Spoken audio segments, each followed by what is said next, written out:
بسم اللہ الرحمن الرحیم نحمدہ و نصلی علی رسولہ الکریم اما بعد۔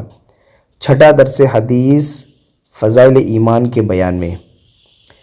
آج کے اس سبق میں ہم ایمان میں اضافہ کرنے والے اعمال اور نفاق سے بچنے کی تدابیر سنیں گے۔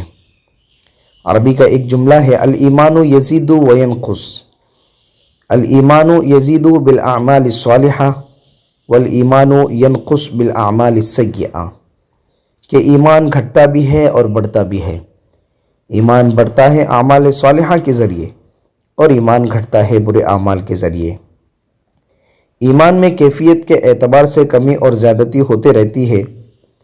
اللہ تعالیٰ قرآن کریم میں ارشاد فرماتے ہیں وَمَا جَعَلْنَا أَصْحَابَ النَّارِ إِلَّا مَلَائِكَةً وَمَا جَعَلْنَا عِدَّتَهُمْ إِلَّا فِتْنَةً لِلَّذِينَ كَفَرُوا لِيَسْتَيْقِنَ الَّذِينَ أُوتُوا الْكِتَابَ وَيَزْدَادَ الَّذِينَ آمَنُوا ایمانا، یعنی ہم نے جہنم کا محافظ فرشتوں کے سوا کسی کو نہیں بنایا، اور ان کی تعداد ان لوگوں کی آزمائش ہی کے لیے بنائی ہے جنہوں نے کفر کیا، تاکہ وہ لوگ جنہیں کتاب دی گئی ہے اچھی طرح یقین کر لیں، اور وہ لوگ جو ایمان لائے ہیں ان کے ایمان میں اضافہ ہوتا رہے۔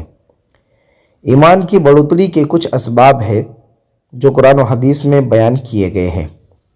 نمبر 1، اللہ سبحانہ و تعالیٰ کے اسماء و صفات کی معرفت۔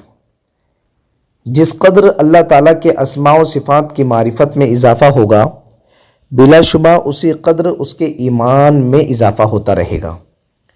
نمبر 2، اللہ تعالیٰ کی کائناتی اور شرعی آیات و نشانیوں پر نظر کرنا یعنی غور و فکر کرنا۔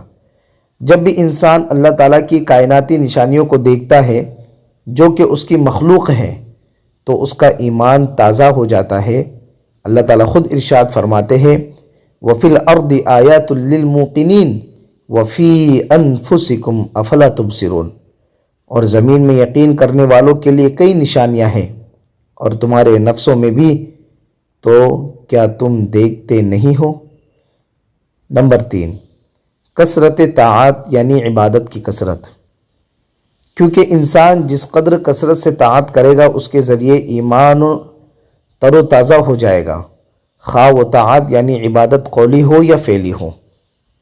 نمبر 4، ایمان میں اضافہ کرنے کے لیے قرآن کریم کی آیات کریمہ کی تلاوت کرنا اور اس میں غور و فکر کرنا۔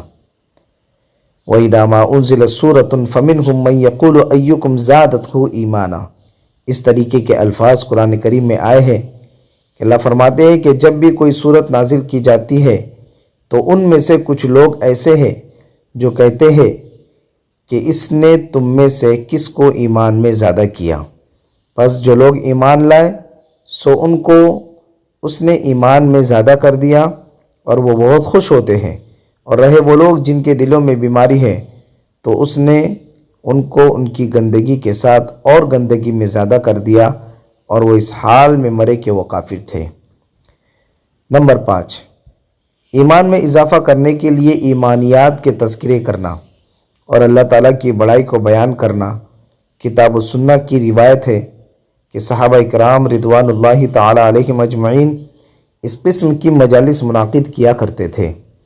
حضرت معاذ بن جبل رضی اللہ تعالیٰ عنہ نے اسود بن ہلال سے کہا ہمارے پاس بیٹھو تاکہ ہم کچھ ساعت کچھ گھڑیاں ایمان تازہ کر لیتے ہیں۔ شعب الایمان میں ہے کہ اس طرح کا قول حضرت عبداللہ ابن مسعود سے بھی منسوب کیا گیا ہے۔ حضرت ابن مسعود رضی اللہ تعالیٰ عنہ نے حضرت علقمہ سے کہا ہمارے ساتھ بیٹھو کہ ایمان میں اضافہ کرے۔ مصنف ابن ابی شیبہ میں حضرت عمر فاروق رضی اللہ تعالیٰ عنہ کا قول منقول ہے قم بنا نزدد ایمانا، یعنی ایمان کا مضبوط ہونا ہی نفاق کو دور کرتا ہے، اور مجالس ذکر کے ذریعے سے ہی ایمان بڑھتا ہے، لہٰذا جتنا ایمان مضبوط ہوگا اتنا ہی نفاق سے دوری بھی ہوگی۔ نیز احادیث میں چند اعمال کا بھی ذکر ہے جن سے آدمی نفاق سے بچ سکتا ہے۔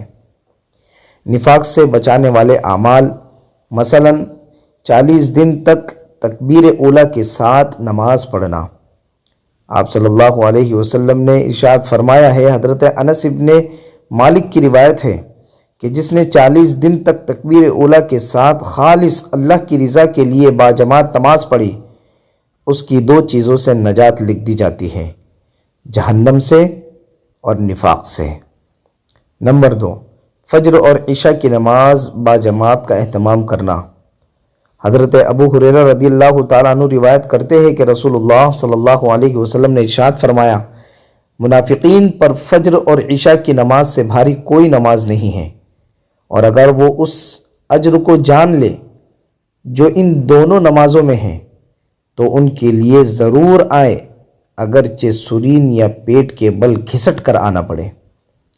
اسی طریقے سے نفاق سے بچنے کے لیے ایک عمل یہ بھی ہے کہ نفاق کی جو نشانیاں بتائی گئی ہیں ان سے بھی بچنا چاہیے۔ حضرت عبداللہ ابن عمرو رضی اللہ تعالیٰ عنہ نبی کریم صلی اللہ علیہ وسلم سے روایت کرتے ہیں کہ آپ صلی اللہ علیہ وسلم نے فرمایا، جس شخص میں 4 باتیں ہوں گی وہ منافق ہوگا، یا جس شخص میں ان چاروں میں سے کوئی خصلت ہوگی تو اس میں نفاق کی خصلت ہوگی، یہاں تک کہ وہ اسے چھوڑ دے۔ جب وہ گفتگو کرے تو جھوٹ بولے، جب وعدہ کرے تو اس کے خلاف کرے، اور جب معاہدہ کرے تو بے وفائی کرے، اور جب جھگڑا کرے تو بد زبانی کرے۔ اللہ پاک ان تعلیمات پر ہم سب کو 100% عمل کرنے کی توفیق عطا فرمائے۔ وصلی اللہ علی نبینا محمد وعلی آلہ وصحبہ اجمعین۔